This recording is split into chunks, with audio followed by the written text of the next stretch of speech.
Hi అండి, నమస్తే. ఈరోజు మనం ఆకుకూరలు పెట్టుకుందామండి. కొన్ని గింజలు పెట్టుకుందాము. తోటకూర, పాలకూర ఇవన్నీ కూడా పెట్టుకుందాము. అయితే నేను ఇంతకుముందు కోకోపిట్, వర్మీ కంపోస్ట్, మట్టి వేసి పెట్టాను కదా, బాగానే వచ్చాయి. అయితే ఇసుక కూడా కొంచెం కలిపితే సాయిల్ కొంచెం లూజ్గా ఉండి ఇంకా బాగా వస్తాయని తెలిసి ఇసుక కూడా కలిపాను. నేను ఒక 4-5 దోసెలు ఇసుక కూడా కలిపి దీన్ని బాగా ఇప్పుడు మిక్స్ చేసుకుందాం. ఈ సాయిల్ అంతా కూడా బాగా ఇలా మిక్స్ చేసుకోవాలి.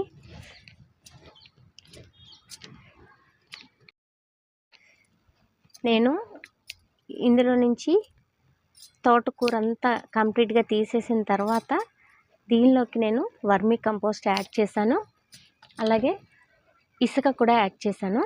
ఇప్పుడు మళ్ళీ ఫ్రెష్గా మనం తోటకూర కానీ పాలకూర కానీ ఏదైనా సరే ఆకుకూర వేసుకోవచ్చు. ఇందులో ఏం లేదు, సాయిల్ అనేది కొంచెం లూజ్ అవుతుంది, వేర్లు లోపలికి చక్కగా చొచ్చుకుపోతాయి అన్నమాట. చాలా ఫ్రెష్గా ఫాస్ట్గా ఆకుకూరలు వస్తాయి మనకి. ఇలా వేసుకుని బాగా ఇదంతా కూడా ఇలా మిక్స్ చేసుకోవాలి.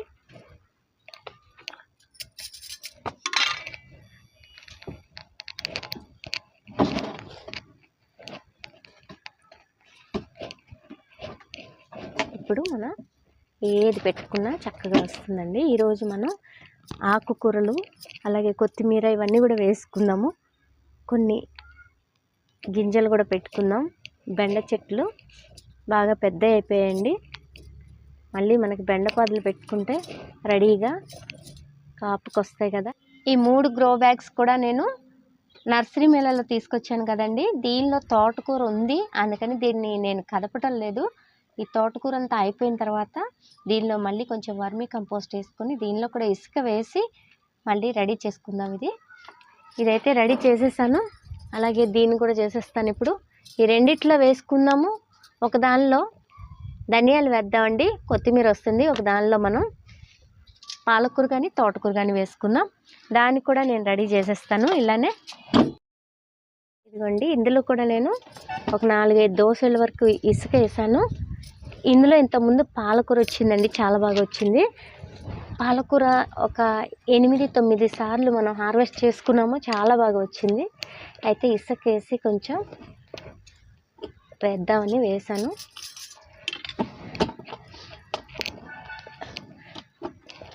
ఇలా చేయి పెడితేనే హాయిగా చక్కగా మనకి అనుకూలంగా చేసుకోవచ్చండి. ఎప్పటికప్పుడు మనం ఆకుకూరలో పెట్టుకున్నప్పుడు ఈ టబ్స్లో వచ్చిన గడ్డి పరకలు అవన్నీ తీసేసుకుంటూ ఉంటే మనకి హాయిగా ఉంటుంది. ఇదంతా ఇలా కలిసేలాగా బాగా కలుపుకొని చదును చేసుకొని ఏ ఆకుకూరైనా వేసుకోవచ్చు, చక్కగా వస్తుంది. ఇందులో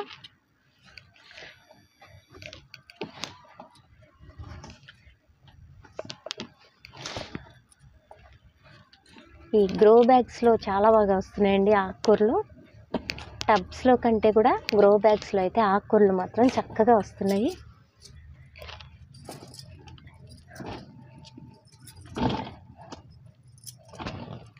ఇలా బాగా మిక్స్ చేసుకుంటే సాయిల్ అంతా కూడా చక్కగా స్ప్రెడ్ అవుతుంది.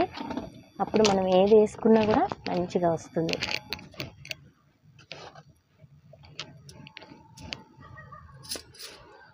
ఇది రెడీ అయిపోయింది. దీనిలో మనం పాలకూర కావాలంటే పాలకూర వేసుకోవచ్చు, బచ్చల కూర, ఆకుకూర ఏదైనా కూడా వేసుకోవచ్చు, బ్రహ్మాండంగా వస్తుంది.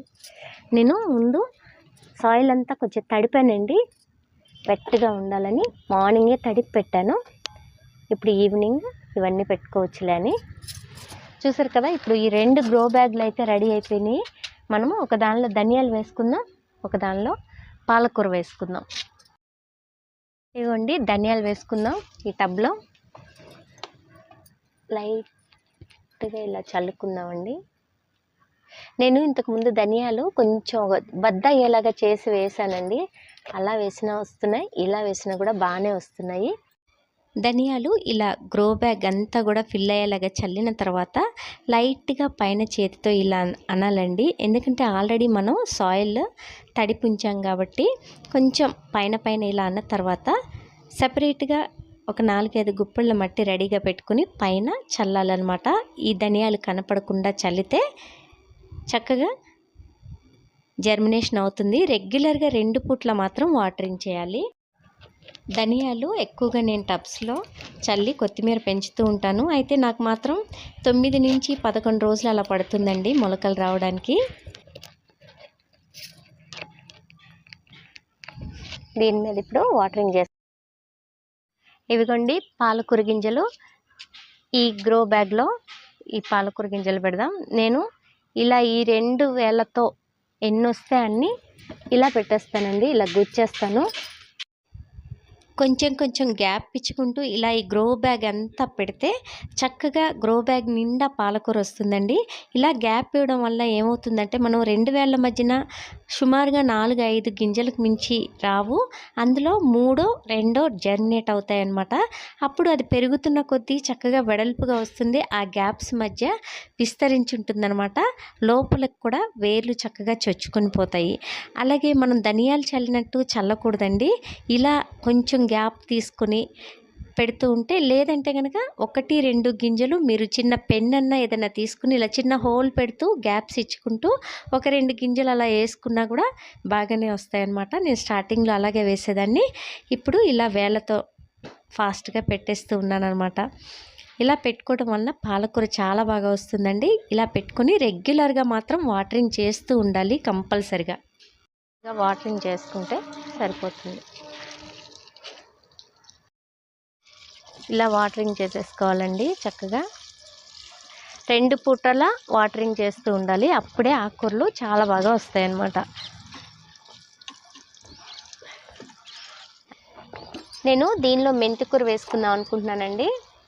అందుకని ముందు సాయిల్ని ఇలా తడుపుకోవాలన్నమాట. తడుపుకున్న తర్వాత మెంతులు వేసుకుంటే చక్కగా వస్తాయి. మెంతులు ఎప్పుడు కూడా 3వ రోజు కల్లా వచ్చేస్తాయండి.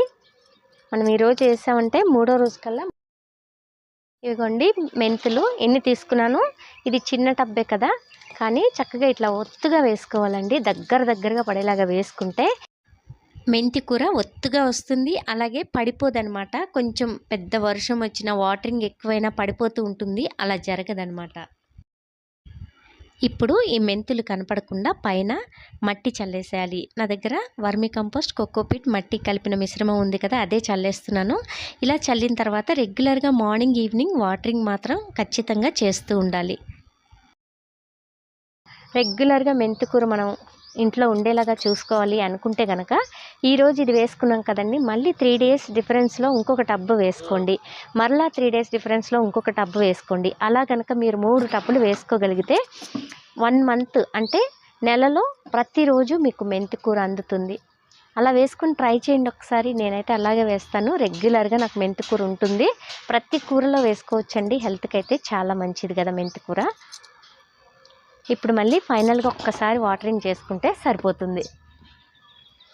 ఈ మెంతికూరకు కానీ ఆకుకూరలకు కానీ రెగ్యులర్గా ఈవినింగ్ మార్నింగ్ మనం వాటరింగ్ చేస్తూనే ఉండాలండి. ఇక్కడ ఉన్న బెండ మొక్కలు చాలా పెద్దవి అయిపోయాయి. కాపు చాలా బాగా కాసింది. కొన్ని ఎండిపోతున్నాయి కూడా. అందుకని ఇంకా కొన్ని మొక్కలు ఉంటే బాగుంటుందని చెప్పి గింజలు పెడదామని నేను టబ్స్, బకెట్లు రెడీ చేసి పెట్టాను.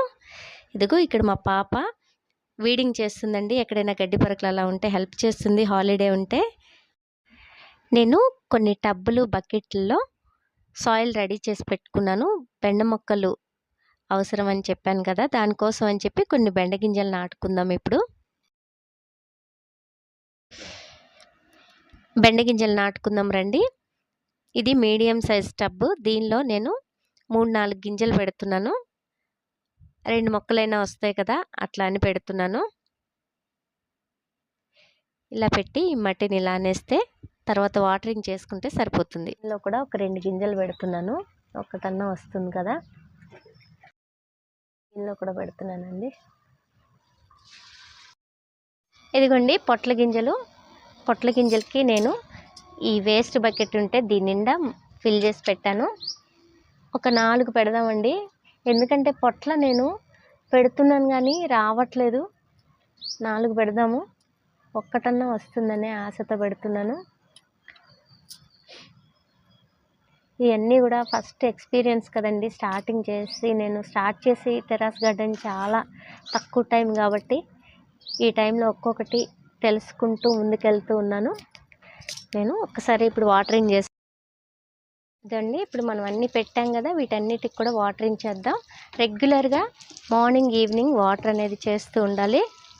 ఖచ్చితంగా వాటర్ పడుతూ ఉండాలండి, అప్పుడే మొలకలు తొందరగా వస్తాయి.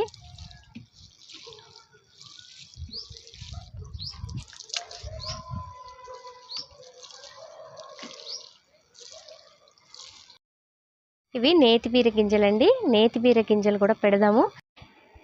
నేతిబీర గింజలు నేను ఇంతకు ముందు పెట్టానండి, 2 గింజలు పెట్టాను, కానీ మొలక రాలేదు. పెట్టిన తర్వాత బాగా వర్షాలు పడ్డాయి, దానివల్ల ఎందుకో నాకు అర్థం కాలేదు, అందుకే మళ్ళీ పెడుతున్నాను. 1-2 మొక్కలు వచ్చినా సరిపోతుంది. ఇవన్నీ కూడా ప్రతి ఒక్కటి ఎక్స్పీరియన్స్ చేస్తూ నేర్చుకుంటూ ముందుకెళ్తున్నాను. ఇప్పుడు మనం పెట్టిన వీటన్నిటికీ కూడా చక్కగా వాటరింగ్ చేసుకుంటూ రెగ్యులర్గా ఉంటే కనుక మొలకలు వస్తాయండి. వాటరింగ్ చేసేద్దాం. మనకి వాటరింగ్ చేయడానికి ఇలాంటి క్యాన్ లేకపోతే 2 లీటర్స్ స్ప్రైట్ బాటిల్స్ అలాంటివి ఉంటాయి కదండి, ఆ మూతకి 5-6 హోల్స్ పెట్టేసి కూడా మనం చేసుకోవచ్చు. నేను స్టార్టింగ్లో అలాగే చేశాను.